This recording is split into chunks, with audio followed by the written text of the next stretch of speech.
Hey there everyone, and welcome back to TRW. Today we're going to show you how to change your rear brakes on a 2009 Nissan Altima. If you find this video helpful, don't forget to like, comment, and subscribe for more automotive tips. Let's get started. Alright, we have the vehicle all jacked up and secured. Now we're going to remove the tire. This is the rear of the Altima. This is all the rear. This tire is brand new as well. Nice and neat. Good even wear patterns. Just going to move that out of the way. The difference between the front and the rear on this one is the rear brakes have a emergency brake in them, and this portion from right here to here is like a brake drum. So this is a disc and a brake drum all together. The drum part is where the shoes go for your emergency brakes. So that's the difference on these two. Some vehicles will only have the emergency brake in the caliper. This one has emergency brake like in the drum setup. So this is a drum rotor setup. See if these are still 13s or if they're 14s. These are 14s.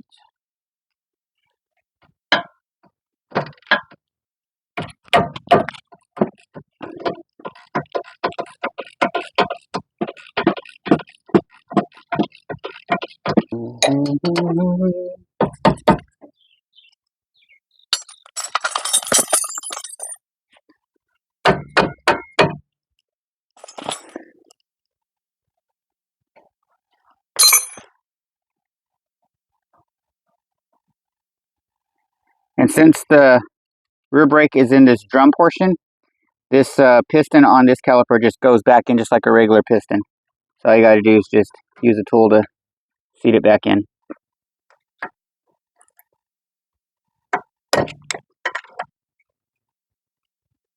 You can use a screwdriver like that to push the piston all the way back in. You can use your piston retraction tool like this.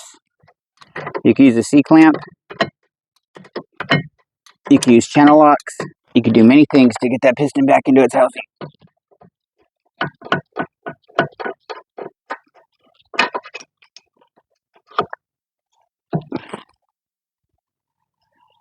The caliper, the bolts are 19 mils.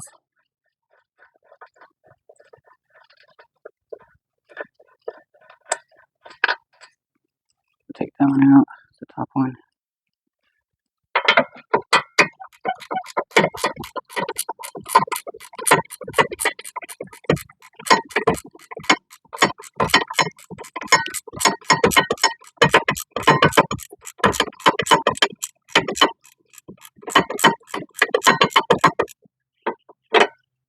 Bottom one pops right off, pops right out. It's got mustard on the end. Just kidding, it's grease. First, we're going to hang this up out of the way just so we can continue working. Alright, now we're going to remove our rotor. Just got to tap it. Give some love taps.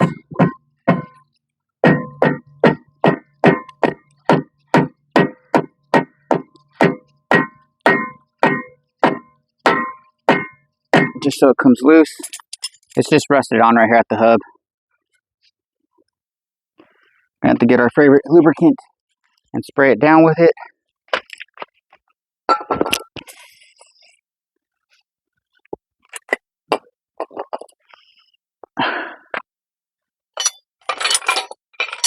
We're replacing these rotors, so it doesn't matter if we mess them up. But if you weren't replacing these rotors, you just want to hit them gently from the back, and then you need to go get them recut, because all of this right here is not good to put new brake pads just on top of that. So you want to get them recut if you weren't replacing these rotors, but we're replacing these rotors.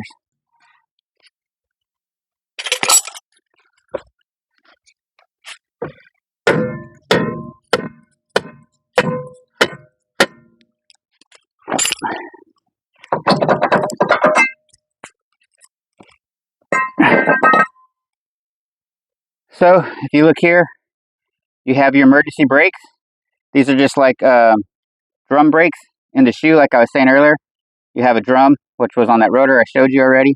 So you had the rotor and the drum built into one. These are the shoes. You're just going to clean this up a little. Just hit it with brake cleaner. Clean that all off. And if you had just the caliper as the emergency brake, you'd have to turn this piston in. to reset the piston back into its housing. But since we don't have that, we just have a emergency brake with the drum style. Clean it up and then put it all back together with new rotors and brakes. Okay, so we're just going to get brake cleaner and we're going to clean these off. Again, this is just your emergency brake.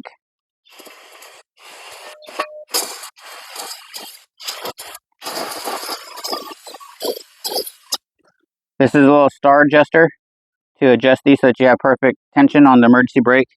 And to adjust that, you just do it from the front hole of the rotor.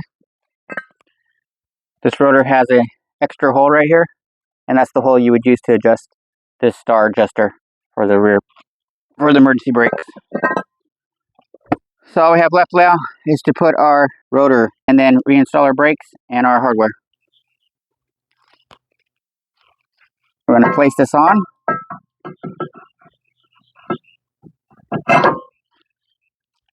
Nice. So this hole right here would be to adjust the star nut on your parking brake. It's got just a perfect amount of drag, so we're good there. Alright, so now we're going to remove the hardware from the mounting bracket, and you just get your screwdriver or a pick tool and just pull off these clips.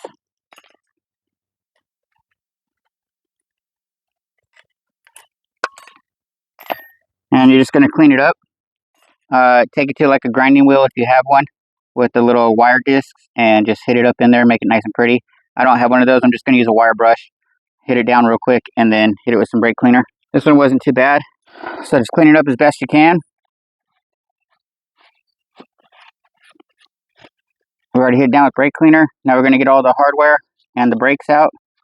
Re-put the hardware on, add anti-rattle grease onto it,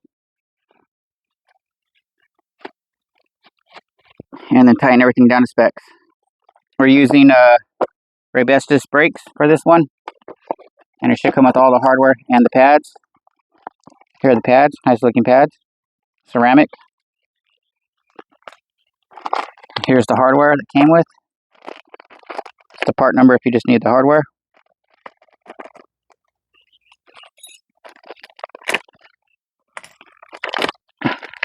Put your new hardware on, and then lube it up with right here in the little channels. You're going to put anti-rattle grease in there, just to help the pad to slide in and out freely. And then you're also going to re-lube your sliding pins. Clean those up and re-lube them. Okay, we're going to take our anti-rattle grease and we're going to put it in the channel. You don't need too much, just put some in the channels. And then we're going to use our finger and spread it around.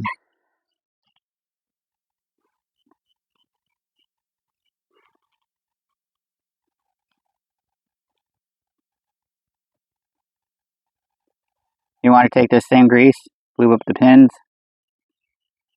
and lube the ears of the caliper.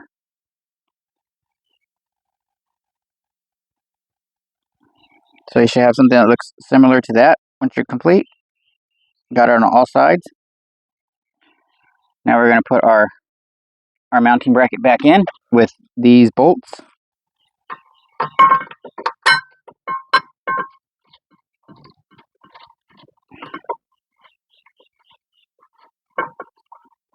And if I haven't said it this time around, but you heard me say it before, remember if you're reusing your old rotor to get it turned, you don't want to just throw brand new pads on it. At least get those turned.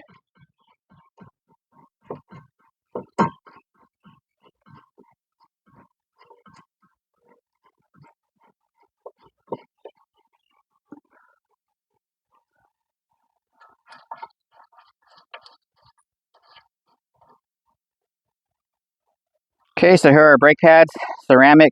They got the chamfer on them so that they don't build up brake dust on the corners. They're pretty thick pads.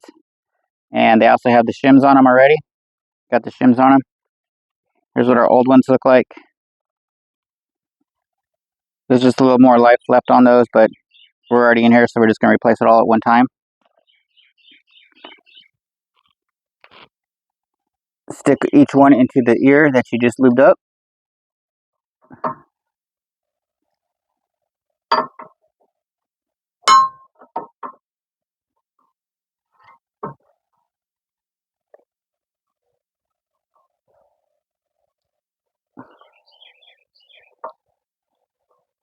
Relube your pin slides. These are your caliper pin slides. This one with the black piece is the upper. This one on the bottom without the black piece is the lower. Just hit them up with some lube and then reinstall them. I already pushed the piston all the way back in when I took it off. I used a screwdriver to do it. If you haven't pushed it in by this point, you can do it many ways. You can get a C-clamp and use a C-clamp to push it in. You can get a piston retracting tool and use that to put it in. You can use extra large channel locks and use that to push it back in.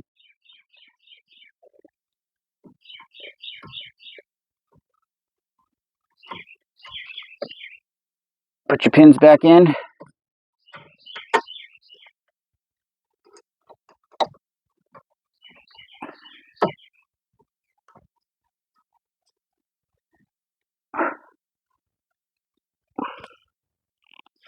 And then tighten it down. Alright, so we're just going to finish tightening up these sliders.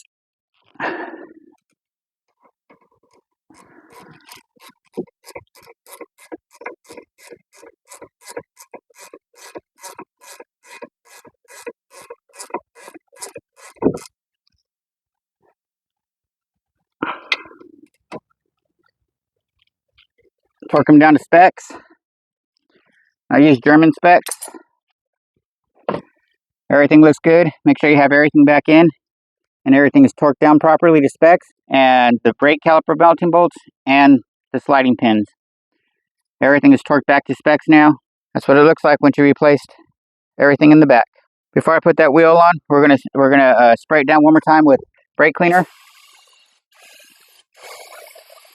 just to make sure everything's nice and clean and pretty.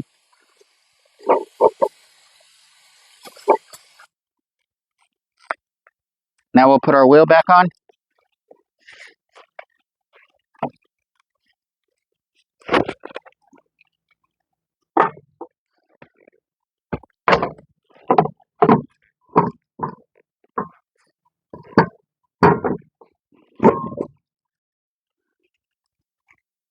We're just going to run them on there slightly, but with the gun, and then we'll come back and torque it down to specs. Okay, we're going to drop the vehicle down.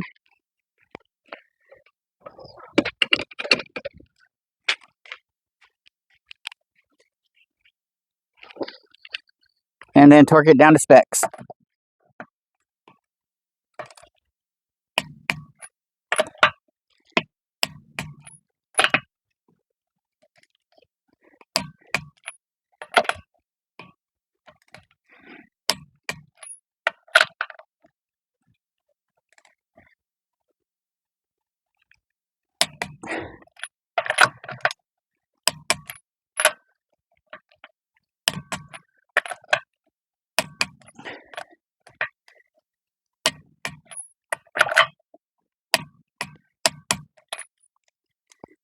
Clean up a little bit and then take it for a test drive.